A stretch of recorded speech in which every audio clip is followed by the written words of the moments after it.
Hello, everyone. The ships were loaded, the contracts were signed, the pork was on its way, and then bam, 12,000 metric tons.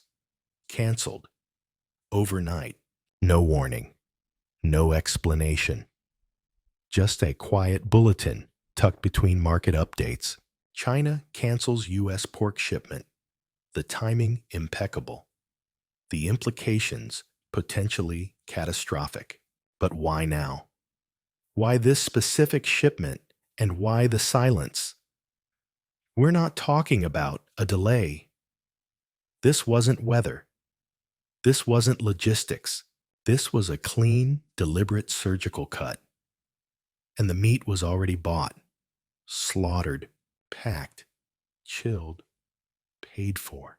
Which raises the real question. What did China know that the rest of us didn't stick around? Because this isn't just about pork.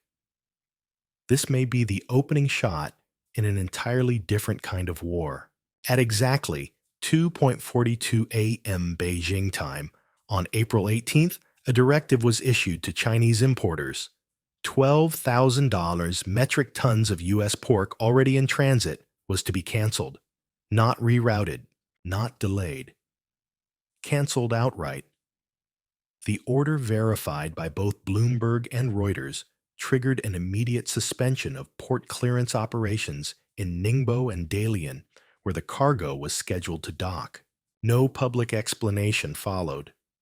But this wasn't routine trade noise. This was premeditated. According to Chinese customs data, this was the largest pork order canceled mid-shipment in over 5 years. Worth roughly $35.4 million at April's average market price of $2,050 per ton. And here's the puzzle. Why cancel pork that was already paid for, processed, and en route? But what makes the move more strategic than spontaneous is what China did next. 3 weeks earlier, on March 25th, the Trump administration imposed a 172% countervailing duty on all pork imported from China, citing findings from a USDA investigation into alleged illegal subsidies and veterinary irregularities. Beijing didn't retaliate with matching tariffs or threats. It responded with silence. And then surgical cancellation. Chinese Foreign Ministry spokesperson Lin Jian refused to tie the cancellation to the U.S. tariffs. But internal briefings reviewed by the South China Morning Post point to retaliatory strategy modeled on precision decoupling doctrine. This was not just about pork, says Dr. Hao Yu, trade analyst at Fudan University. It was about showing the U.S. that even legacy commodities are no longer safe. But if this was merely a slap on the wrist, why were buyers in Brazil and Spain celebrating by morning? The impact wasn't symbolic. It was structural.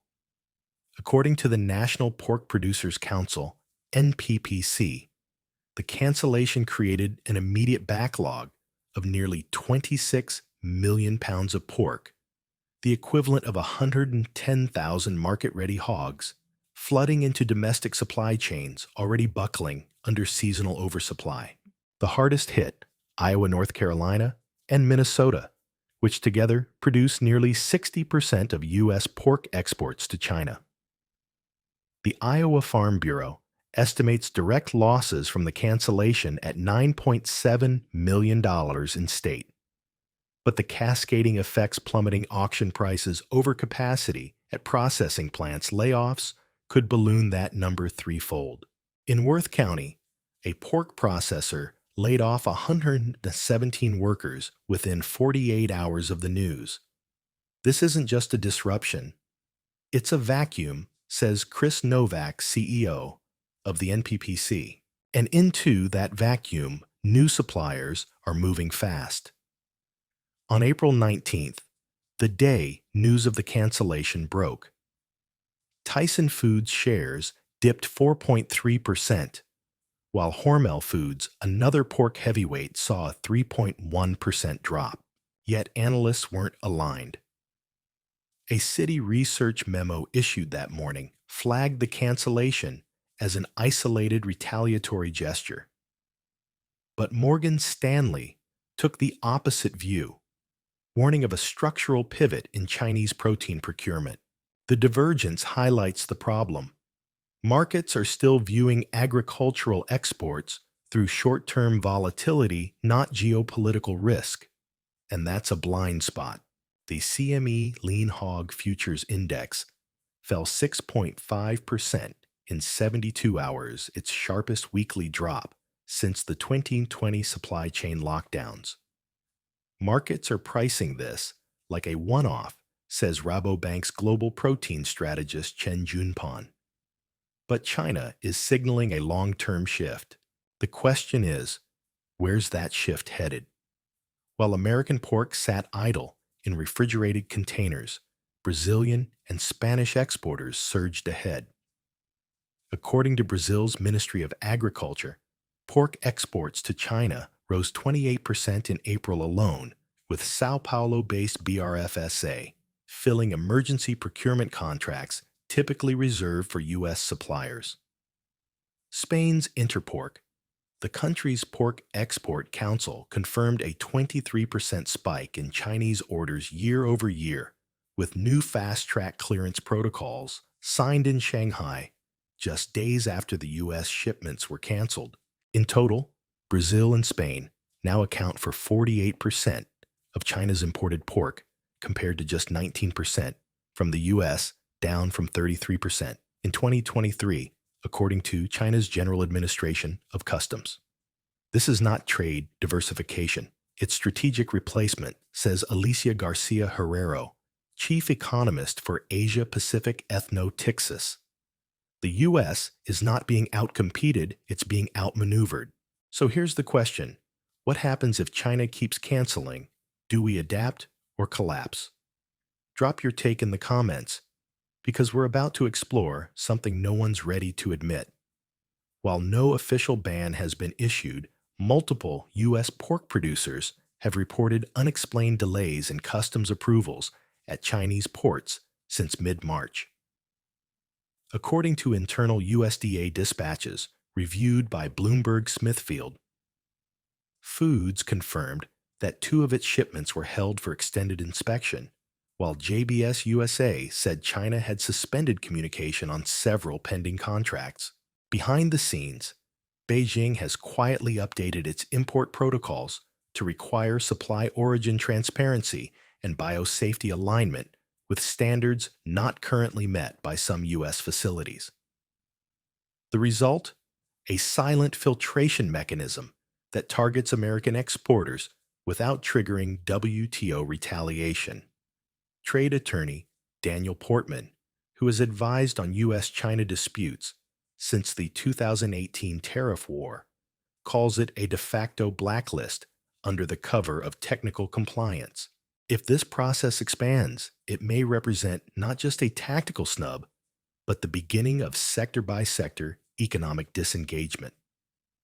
And if pork is first what's waiting in the wings, the economic backlash didn't stop at lost exports.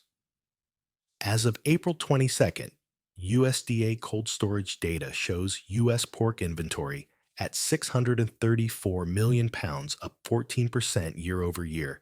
Wholesale prices for pork bellies and loins dropped 17% in just 8 trading sessions, forcing retailers like Kroger and Costco to introduce unseasonal discounts to clear inventory. But this oversupply is rapidly outpacing domestic consumption. A recent Wells Fargo agricultural report warns that sustained export withdrawal could compress farm gate margins by over 22% within 1 quarter. Smaller producers, already burdened by rising feed and energy costs, may not survive a prolonged price collapse. In Missouri, at least 6 independent hog farms filed for Chapter 12 bankruptcy in April alone, citing inventory overhang and price suppression. If this cancellation sets a precedent, the U.S. food chain may buckle not at the grocery store, but at the farm gate. Yet pork may be the opening act, not the main performance. Beijing's latest five-year food security plan, quietly approved in January, outlines a target to reduce reliance on strategic food imports from politically unstable suppliers by 40% by 2028. While the U.S. isn't explicitly named, analysts from ING and Rabobank interpret the language as a direct reference.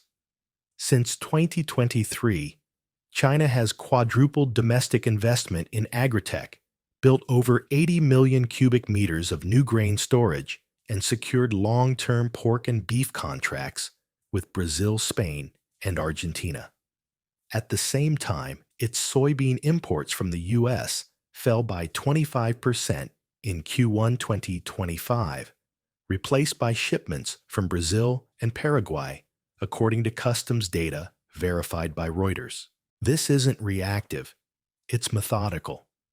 China is treating food security the way the U.S. treats semiconductors, says Darren Friedrichs, founder of Setonia Consulting, and that means less vulnerability to any U.S. export disruption, intentional or not. But if pork is strategic, then the next moves may cut even deeper. In 2024, China bought $15.6 billion in soybeans, $5.1 billion in corn, and $2.2 billion in beef from the U.S., making agriculture the second largest U.S. export sector to China after semiconductors. But Q1 2025 data reveals sharp contractions. Soybean imports from the U.S. dropped 26%, corn down 33%, and beef cut in half, while Brazilian and Argentinian agricultural imports surged by double digits.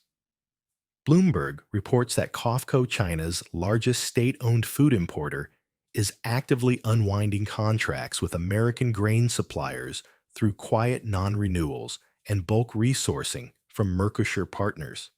At the same time, China signed a landmark food security deal with Russia in April that includes 20-year preferential import terms on barley, wheat, and beef, effectively locking in alternatives to U.S. producers. These aren't isolated trade shifts. They're contingency plans for a broader economic decoupling, quietly executed through agriculture, one commodity at a time.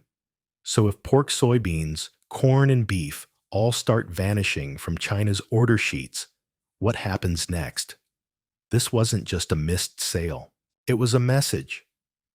And not just to farmers, but to every industry tethered to China's demand. Because when 12,000 metric tons of pork get canceled mid-shipment, that's not logistics, it's leverage. So now we have to ask, if China can phase out U.S. pork this surgically, what happens when they target semiconductors, pharmaceuticals, or even treasuries with the same silent precision? The next cancellation might not show up on a bill of lading. It might show up in bond yields, in Wall Street sell-offs, or in supply chains grinding to a halt. So before you scroll away, ask yourself, what if the real decoupling isn't loud or fast, but one quiet cancellation at a time? And if that's true, then the biggest move China is preparing still hasn't been made. We're glad you're enjoying this video. Please like and subscribe. Check out another video that is now on your screen. Goodbye, and see you in the next programs.